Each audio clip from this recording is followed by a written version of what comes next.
So yan na guys, update tayo guys sa ating solar guys. So ito na guys, may herbicide na tayo na nilagay dito oh, yan guys.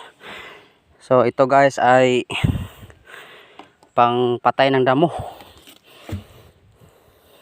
So yan guys, yan ang ano to guys, hose. Yan, nilagyan natin ng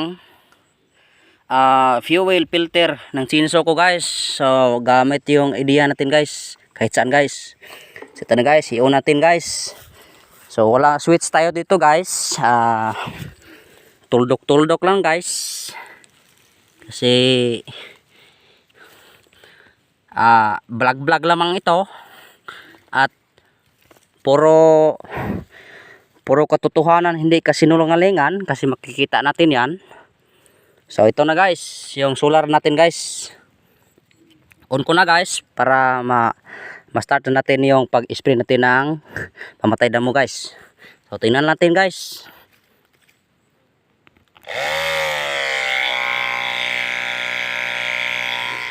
Yan guys, nag-on na siya guys. So tingnan natin guys kung gumagana ba dito guys. Ayan na guys. Ayan na guys.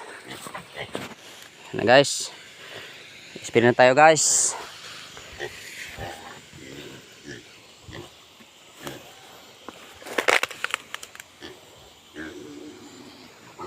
Ayan na guys, kasi mainit ang panahon, so madali lang ito mamamatay yung mga damo natin guys.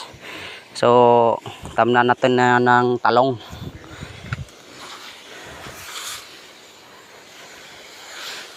Na guys, so maganda ito guys, kasi hindi tayo nagkakarga. So yan guys, yan lang ang vlog ko ngayon guys. God bless.